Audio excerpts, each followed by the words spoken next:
और अब बात मध्य प्रदेश के चुनावी दंगल की, जिसमें इस बार परिवारवाद का भी असर साफ दिखाई दे रहा है। खासकर मालवा निमाड़ में सबसे ज्यादा परिवारवाद दिखाई दे रहा है। यहां पर औसतन हर दूसरी सीट पर उम्मीदवार का जो बैकग्राउंड है वो पॉलिटिकल है।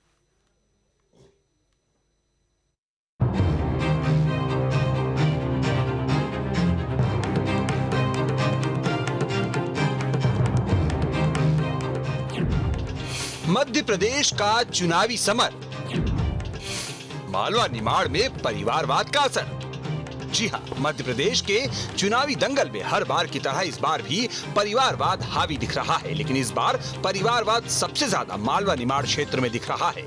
जानकारी के मुताबिक मालवा निमाड़ में 66 सीटों में से 30 सीटों पर परिवारवाद नजर आ रहा है। 30 सीटों पर बीजेपी और कांग्रेस दोनों में परिवारवाद है। कोई किसी पुराने नेता का बेटा या बेटी तो कहीं पत्नी या फिर बहू मैदान में है। इनमें बीजेपी में 14 और कांग्रेस में 16 उम्मीदवार परिवारवाद वाले हैं। 17 नेता पुत्र, 4 बेटियां, 4 की पत्नियां, 3 के भतीजे, 1 बहू और 1 पिता इनमें शामिल है। इंदौर में बीजेपी 4 तो कांग्रेस में भी 4 उम्मीदवार परिवारवाद से हैं। एमपी में 44 से ज्यादा उम्मीदवार ऐसे हैं जिनके परिवार से पहले कोई न कोई चुनाव लड़ चुका है। परिवारवाद के 40 उम्मीदवारों में 11 तो पूर्व मुख्यमंत्रियों के परिजन शामिल हैं। कांग्रेस बीजेपी दोनों ही दलों में वंशवाद की बेल नजर आ रही है। मालवा निमाड़ क्षेत्र में परिवारवाद वाली कुछ सीटों की अगर बात करें तो इनमें बीजेपी की परिवारवाद वाली सीटों में जावद है, जहां से ओम प्रकाश सकलेचा उम्मीदवार हैं, जो कि पूर्व सीएम वीरेंद्र सकलेचा के पुत्र हैं। इसी तरह इंदौर 4 से मालिनी गौड़ पूर्व मंत्री लक्ष्मण सिंह गौड़ की पत्नी है। पेटलावाद से निर्मला भूरिया 6 बार के सांसद रहे दिलीप सिंह भूरिया की बेटी है। बुरहानपुर से अर्चना चिटनिस पूर्व स्पीकर बीएम मिश्रा की बेटी है। देवास से गायत्री राज्य पवार पूर्व मंत्री तुकोजी राव पवार की पत्नी है। वहीं कांग्रेस के परिवारवाद की बात करें तो खातेगांव से दीपक जोशी पूर्व सीएम कैलाश जोशी के बेटे हैं। गंधवानी से उमंग सिंघार पूर्व डिप्टी सीएम जमुना देवी के भतीजे हैं। कसरावत से सचिन यादव पूर्व डिप्टी सीएम सुभाष यादव के बेटे हैं। झाबुआ से विक्रांत भूरिया पूर्व केंद्रीय मंत्री कांतिलाल भूरिया के बेटे हैं। इंदौर 1 से संजय शुक्ला पूर्व विधायक विष्णु प्रसाद शुक्ला के बेटे हैं। इसके अलावा मालवा निमाड़ में ऐसी और दर्जनों सीटें हैं जहां सियासत में परिवार की विरासत को आगे बढ़ाया जा रहा है। कांग्रेस जो है भ्रष्टाचार की गारंटी है, कांग्रेस जो है तुष्टीकरण की गारंटी है, कांग्रेस मतलब मिसमैनेजमेंट की गारंटी है।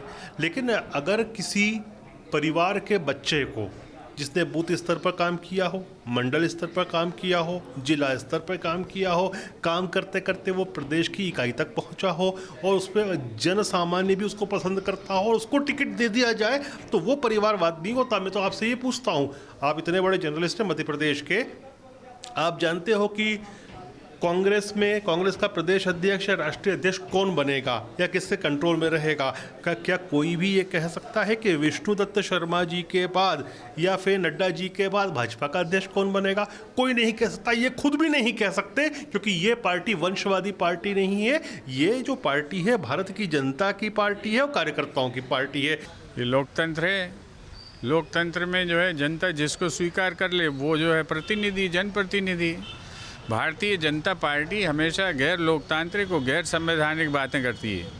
क्या उनके परिवारों के बच्चे जो है अभी ये जो फंसे हुए हैं, वीडियो आ रहे हैं सामने, ये परिवार के बेटे नहीं हैं जो 100 करोड़ की डील कर रहे हैं। ये जो है इन पर जवाब आना चाहिए, सामने आना चाहिए। परिवारवाद क्या होता है? हर आदमी एक स्वतंत्र नागरिक इकाई है। इस देश के संविधान ने उसको चुनाव लड़ने का अधिकार दिया है। जनता जिसे चुनाव जिता दे वो जनता का प्रतिनिधि। हर आदमी किसी न किसी के परिवार का हिस्सा है। सियासत में वंशवाद की कथा कोई नई नहीं है। वंशवाद को लेकर सियासी दल बेशक सार्वजनिक मंचों पर घड़ियाली आंसू बहाए, लेकिन वंशवाद की बेल में हर कोई झूलता नजर आ रहा है।